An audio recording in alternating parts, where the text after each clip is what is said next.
Morning student, आज मैं आपको क्रिया पाठ क्रिया और क्रिया का अर्थ क्या होता है, क्रिया क्या होती है, इसके बारे में समझाऊंगी। आपका पाठ हिंदी व्याकरण का पाठ निकालिए। क्रिया यानी कि क्रिया का अर्थ होता है किसी काम का करना, या कोई भी काम हम करते हैं पूरे दिन में, जो भी हम कार्य करते हैं उस काम को करने के लिए हमें उसका अर्थ ही क्रिया होता है। जो भी हम पूरे दिन में, आप कभी कभी घर का काम करते हैं, हिंदी का होमवर्क करते हैं, गृह कार्य करते हैं, जो भी आप काम करते हैं आप पूरे दिन में, वो क्रिया कहलाता है। जैसे कि उदाहरण के लिए रमन कहानी लिख रहा है, तो ये भी एक कार्य है, तो क्रिया है। और अचानक ही सूरज का निकलना, हवा का चलना, बारिश का होना, ये जो भी काम होता है पूरे दिन में, सूर्य निकल रहा है, तो ये भी एक क्रिया है।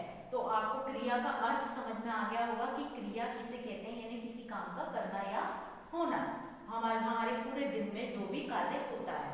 अब है क्रिया की परिभाषा। इसी प्रकार से क्रिया की परिभाषा बनेगी, जिन शब्दों से किसी कार्य के होने का, किसी व्यक्ति वस्तु की स्थिति का या किसी घटना के घटित होने का बोध मतलब ज्ञान होता है, उन्हें क्रिया कहते हैं। तो इसके अकॉर्डिंग आप क्रिया की परिभाषा बन जाएगी, जिन शब्दों से किसी कार्य के होने का, जो भी कोई कार्य हो रहा है, और किसी व्यक्ति की वस्तु की किसी व्यक्ति वस्तु की स्थिति, यानी कि जैसे वो खड़ा है, कर रहा है, हंस रहा है, बोल रहा है, जो भी कुछ कार्य कर रहा है, उसके घटना के घटित होना, किसी भी घटना के घटित होने का, जैसे बारिश का होना या सूरज का निकलना, नदी का बहना, ये भी एक कार्य है, होने का बोध होता है, उन्हें हम क्रिया कहते हैं। अब इतना आपको समझ में आया, इतना अंडरस्टूड है आपको।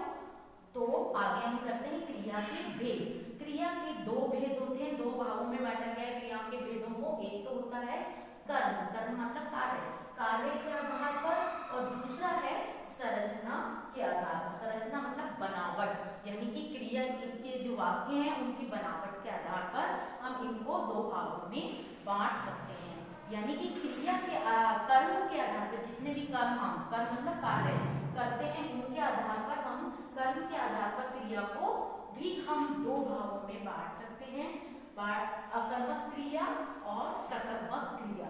अकर्मक क्रिया का मतलब अ लगने से, आपको हिंदी में पहले भी मैंने समझा चुकी हूँ कि जहाँ पर भी अ लग जाता है तो यानी कि किसी कार्य की कमी हो जाती है, यहाँ पे कर्म नहीं है, यानी अकर्मक मतलब कर्म का हट गया है। इस वाक्यों में, इस वाले वाक्यों में कर्म नहीं होगा, और सकर्मक क्रिया में कर्म होगा। यानी सकर्मक मतलब स मतलब यानी कि प्लस, यानी जुड़ गया है, और अ मतलब यानी माइनस हो गया। क्या माइनस हो गया है? कर्म माइनस हो गया। इसके आधार पर हमें ये दो भागों में बांटा गया है, कर्म के आधार पर अकर्मक और सकर्मक। अब अकर्मक क्रिया वह होती है जो अचानक होती है और जिसमें कोई कर्म नहीं होता है, जैसे कि हंसना, रोना, खाना पीना, बैठना और नहाना, सोना, जागना, ये क्रियाएं हमारी नेचुरल यानी कि अचानक होती हैं, हम कभी भी कर सकते हैं। तो ये क्रियाएं जो हैं अकर्मक कहलाती हैं। आप अपनी बुक में ये वाला पाठ जो है अच्छी तरह से पढ़ेंगे और वीडियो को देखेंगे, समझेंगे, तो आपको पाठ समझ में आ जाएगा। तो अकर्मक क्रिया वो होती है जिसमें कर्म नहीं होता, और सकर्मक क्रिया वो होती है जिसमें कर्म होता है।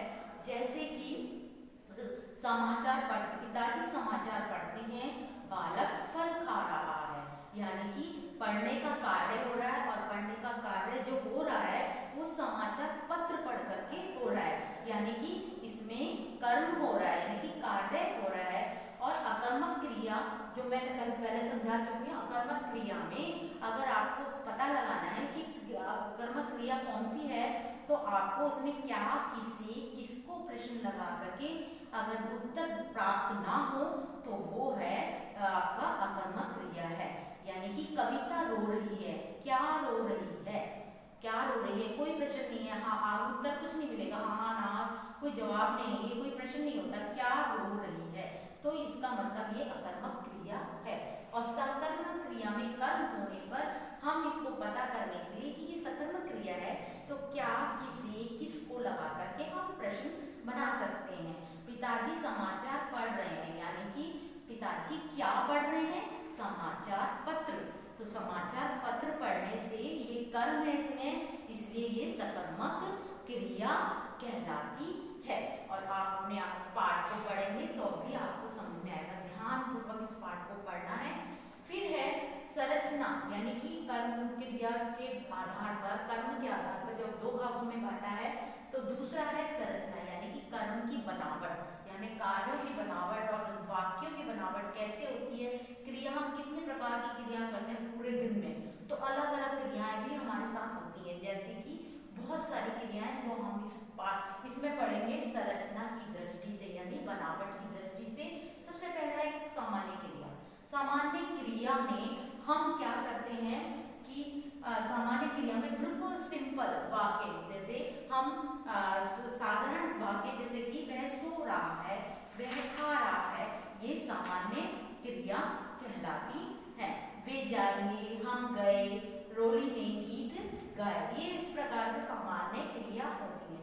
और संयुक्त क्रिया नंबर 2 है संयुक्त क्रिया। संयुक्त का अर्थ होता है जोड़ना।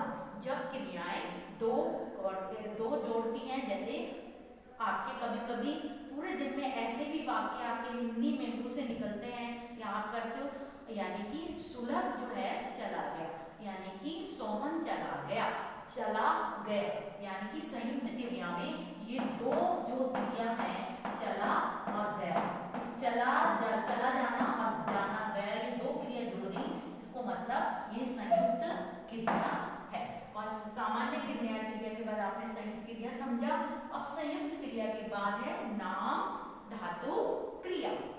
नाम धातु क्रिया वे क्रियाएं हैं जो सर्वनाम और संज्ञा से बनाई जाती हैं। ऐसी क्रियाएं नाम धातु की क्रियाएं कहलाती हैं, जैसे कि संज्ञा शब्द होता है हाथ, हाथ को नाम धातु क्या हो जाएगा? हथियाना। और बात बतियाना, यानी कि हम पूरे दिन में, यानी कि हमेशा कभी कभी हिंदी में अलग अलग वाक्य बनाकर, अलग अलग वाक्य लिख करके हम शब्दों का प्रयोग करते हैं, तो ये नाम धातु क्रिया है। कभी कहते हैं हम हाथ, कभी हथियाना, कभी अपना, कभी अपनापन, जैसे सर्वनाम है अपना, तो इसका हो जाएगा अपनापन। इस प्रकार से हम वाक्य बनाते रहते हैं। अब है नंबर 4 प्रेरणार्थक क्रिया। प्रेरणार्थक, जैसे कि नाम से पता चल रहा है बच्चों की प्रेरणा देना, यानी कि किसी कार्य के लिए हमें सलाह प्रेरणा देना कि आपको ऐसा करना है। हमेशा अध्यापक ही आप विद्यार्थियों को, बच्चों को कुछ ना कुछ प्रेरणा देती रहती है, तो इसी नाम से आपको पता चलेगा प्रेरणार्थक क्रिया किसे कहते हैं, प्रेरणा देना।